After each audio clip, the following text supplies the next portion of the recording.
안녕하세요. 이번에는 CPU에 대한 얘기 할 거예요. CPU는 전에 얘기했지만 중앙 처리 장치, 영어 단어도 알아두실 필요 있죠. Central Processing Unit 이렇게 얘기합니다. 중앙 처리 장치 CPU를 이해하는 건 우리가 겉모습을 보는 건 가능하죠.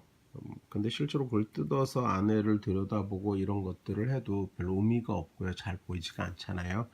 그래서 되게 컴퓨터 공부하는 사람들은 개념적인 걸로 이해를 할 수밖에 없는 그런 상황이지요.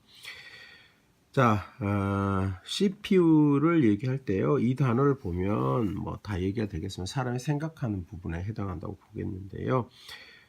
이 CPU의 대부분은 뭐라고 생각하시면 되냐면 레지스터라고 하는 걸로 생각하시면 됩니다. 이거 기억하셔야 되는 거예요. 레지스터가 대부분이다. 뭐에? CPU 구성 요소에 여러 가지 레지스터가 있다 이렇게 생각하시면 되고, 그 레지스터들이 이름을 다 가져요. 그 컴퓨터 구조 가시면 지금 알고 싶은다면 공부를 좀 해보셔도 좋을 것 같고요. 이게 어떻게 돌아가는지를 이해하게 된다면 여러분들이 나중에 코딩하는 것도 쉬워지죠.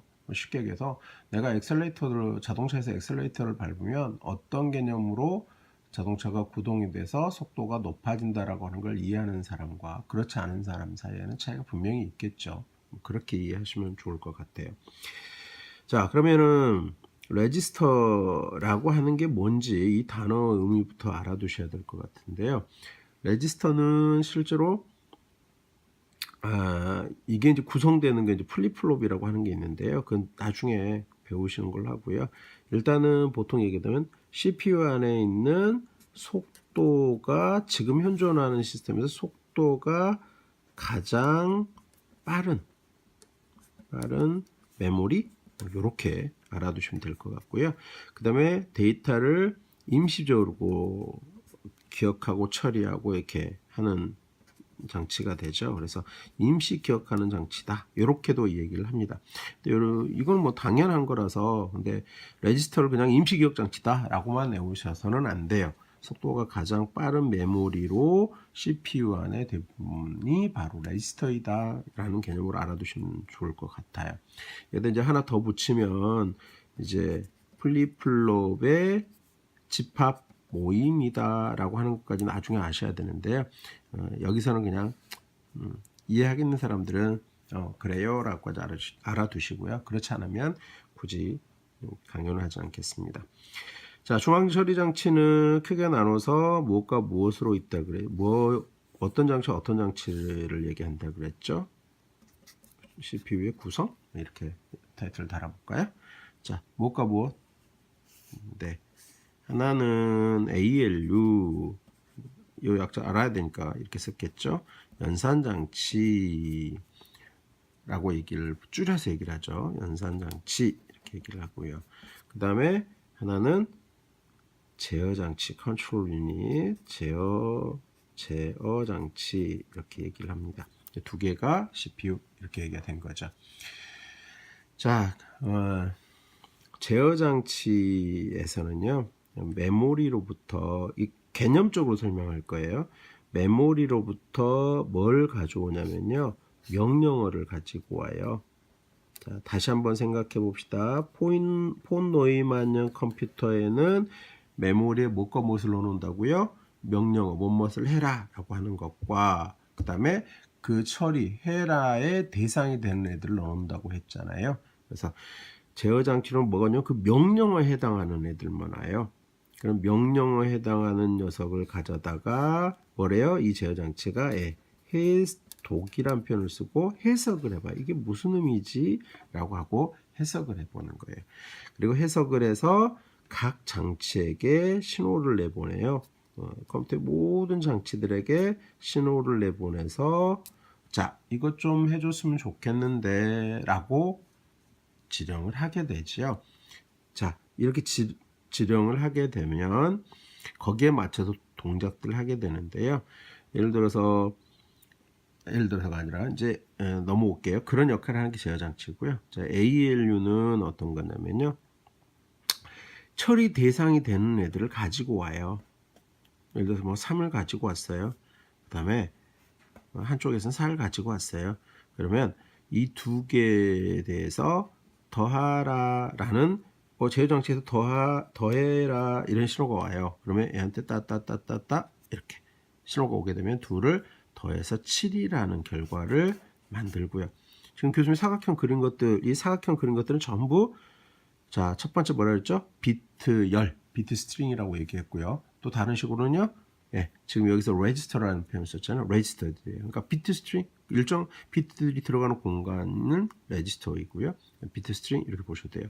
자, 3과 4가 들어가 있고요. 두 개가 더해져서 7이 됐어요.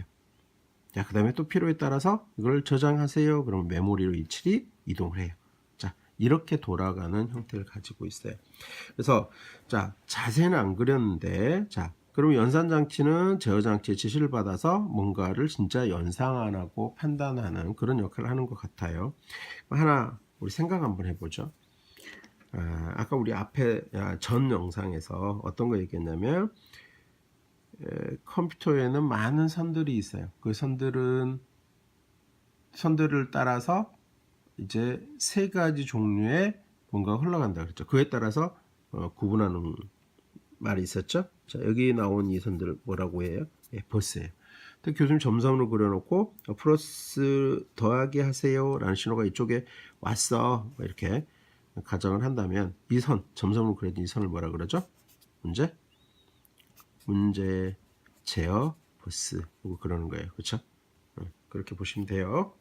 하나 생각나서 얘기했고요. 자, 그러면 이제 이런 식으로 해서 컴퓨터 시스템이 돌아가게 되어져요.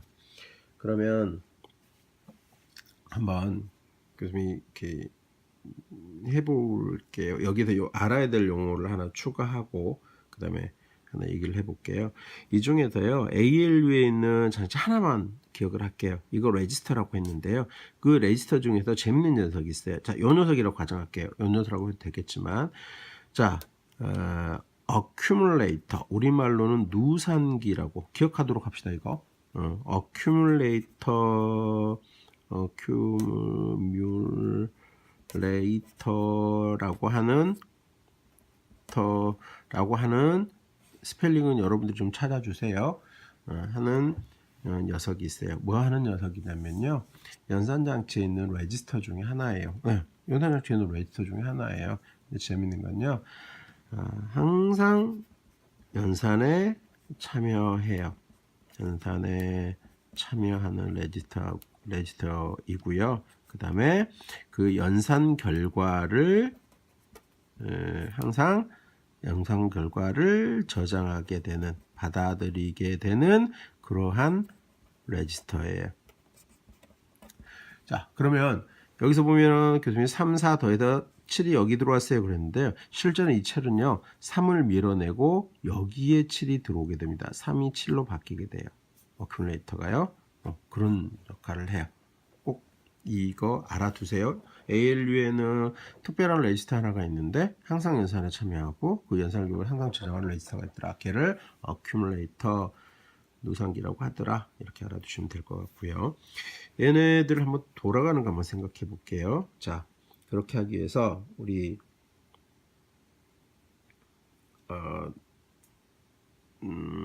어떻게 하면 좋을까요? 요거 하나 해볼게요. 자, 여기 보이시죠? 여기 메모리예요. 메모리인데요. 여기에요. 이게 좀 어려운 얘기가 될 것 같은데 최대한 어렵지 않게 해야 되는데 자, 최대한 하겠습니다. 3, 4 이게 지금 뭐예요? 처리 대상이 되는 데이터죠. 처리 대상자죠. 그 다음에 이게 뭐냐면 이게 이제 지금 명령어예요. 그러니까 이게 앞에서 얘기한 대로 하면 이게 명령어가 들어있는 거고요. 그 다음에 이게 처리 대상 자료들이 들어있는 거예요.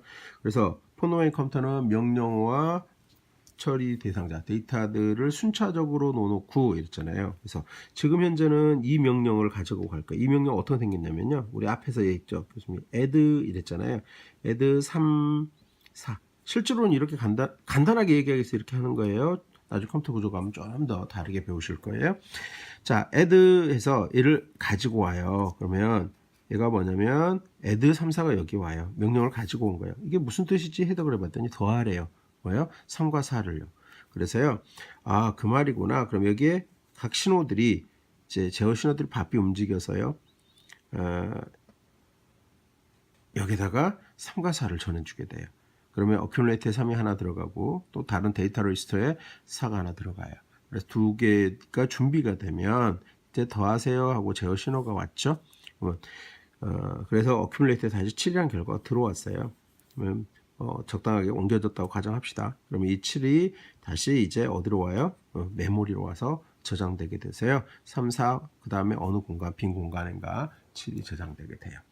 자, 이걸 이제 이해를 하시면 여러분들이 뭐가 되냐면요. 프로그램 할 때 어떤 식으로 돌아가더라 라고 하는 것을 이해하시게 되는 형태가 될 것 같습니다. 자, 그래서요. 여러분들이 생각하셔야 되는 거는 메모리에서 명령어를 하나 가지고 와요. 이거를 알고 계셔야 되는 단어, 이걸 패치, 인출이라고 그래요. 인출이라고 해요. 인출이라고 하고요. 해독해요. 인출하고요. 해독하고요. 그 다음에 각 장치로 데이터를 가져와서 연산을 실행해요. 그러니까 다시 한번 얘기하면요.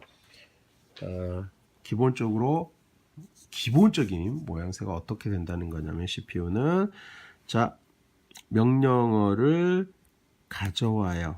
인출하고요. 그 다음에 인출했으면 걔가 무슨 말인지 알아야 되잖아요. 그래서 해독하는 작업을 거쳐요. 해석이라고 생각하셔도 돼요. 그 다음에 그거에 따라서 실행하는 작업을 진행을 해요. 자, 실행이 끝나면 어떻게 되냐면 다시 명령어를 인출해요. 해독하고 실행하고요. 계속 이 작업을 반복하는 거예요. 그래서 포노메인 컴퓨터는 순차적으로 적재된 명령어들을 가져다가 계속 이 작업을 진행하면서 처리를 하게 됩니다. 자, 이번 영상은 여기서 마치도록 하겠습니다. CPU 데이터 잘 정리해 두시기 바라요.